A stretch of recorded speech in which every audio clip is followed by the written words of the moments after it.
I wonder if the ancient Hebrews had AIDS. It sounds shocking, strange, and almost impossible today. But history often begins with uncomfortable medical questions. Ancient texts mention sickness, isolation, blood, and impurity. So, what were they actually describing back then? To answer, we must separate fear from evidence.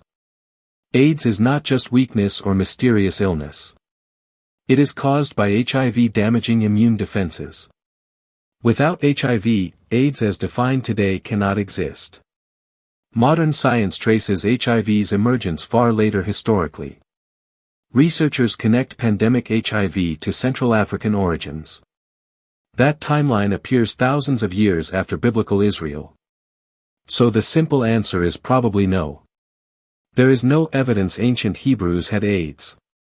But the deeper answer is much more interesting. Ancient Hebrews clearly observed contagious and frightening diseases. Their world had no microscopes, viruses, or laboratories. They judged illness by visible symptoms and outcomes. Skin disease, wasting, sores, fever, and discharge mattered. These symptoms shaped law, ritual, and community behavior. The Hebrew Bible often uses purity categories carefully. Purity did not always mean sin or punishment. It often marked separation, danger, and social caution. Leviticus discusses bodily discharges, lesions, and quarantines. These passages were not modern medical diagnosis manuals. They were religious, communal, and practical survival systems. Priests sometimes acted like public health inspectors. They examined skin, garments, houses, and bodily signs. Their role mixed theology, observation, and community protection.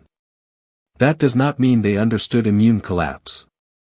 AIDS involves opportunistic infections after immune system destruction.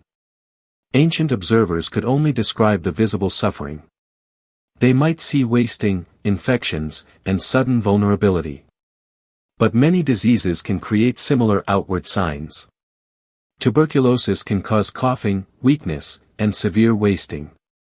Leprosy-like conditions could create fear and isolation. Fungal infections could spread across weakened bodies quickly. Malnutrition could make common infections become deadly. Parasites could drain strength and damage entire communities. Childbirth infections could kill mothers without modern medicine. Plagues could appear suddenly and vanish mysteriously again. Ancient Hebrews lived among animals, dust, and overcrowding. Water safety was uncertain, especially during migration periods. Warfare also spread wounds, infections, hunger, and trauma. Famine could make the body defenseless against disease. So ancient sickness was real, terrifying, and complex. But complexity does not prove ancient AIDS existed. We must avoid forcing modern labels onto ancient texts. That mistake is called retrospective diagnosis in history. It means diagnosing dead people without adequate evidence. Scholars are extremely cautious with that kind of analysis. Biblical words do not map cleanly onto modern diseases. A term translated leprosy may mean multiple conditions. It could describe skin disorders, mold, or contamination. The original category was broader than Hansen's disease. That matters when comparing ancient illness with AIDS. AIDS is a specific syndrome tied to HIV infection. Ancient Hebrew texts never identify anything like HIV. They mention symptoms, not viral causes or immunity. Still, their disease rules show remarkable observational intelligence. Isolation protected people before germ theory was known. Washing rituals reduced contamination in ordinary daily life. Waiting periods created time for symptoms to change. Re-examination allowed priests to observe progression or recovery. These practices were not modern medicine, but structured caution. The ancient Hebrews understood boundaries mattered during illness. They feared contamination, decay, blood, and bodily leakage. Those fears were shaped by survival and holiness. In their worldview, life and order belonged together. Disease represented disorder invading the human and communal body. That explains why sickness became spiritually serious language. But spiritual seriousness is not a medical diagnosis.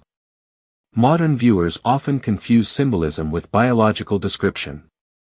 The Bible may describe suffering with poetic intensity. It may portray disease as judgment, testing, or tragedy. But those meanings belong to theology and literature. They do not prove a modern viral epidemic. Historically, HIV requires certain biological and transmission pathways. HIV spreads through specific body fluids and exposures. It is not spread through casual contact. Today, treatment can suppress HIV and prevent transmission. That modern understanding did not exist in antiquity. Ancient Hebrew society had laws about sexual behavior. It also had laws about blood and cleanliness. But legal restrictions do not prove HIV presence. Many societies regulated sexuality without experiencing AIDS. Many societies feared blood without knowing blood-borne viruses.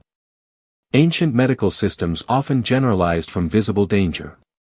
Blood meant life, covenant, sacrifice, and vulnerability. Semen, menstruation, and childbirth carried ritual significance too. These categories were symbolic, communal, and biological together. That mixture can confuse modern readers very easily. We ask, was this AIDS, because symptoms overlap? Wasting, infections, shame, isolation, and fear sound familiar. But overlap is not identity in historical medicine. The strongest evidence says AIDS was not there. What was there was human vulnerability before antibiotics. What was there was disease without microscopic explanations. What was there was community survival under uncertainty. Their rules tried to protect bodies and boundaries. Their stories tried to interpret pain and disaster. Their rituals gave order when medicine had limits. That is the real historical lesson here. Ancient Hebrews did not need AIDS to suffer deeply. Their world already held enough disease, mystery, and fear. So, did ancient Hebrews have AIDS? Evidence says no. But they absolutely confronted sickness, stigma, and isolation. Their texts preserve humanity struggling before modern medicine.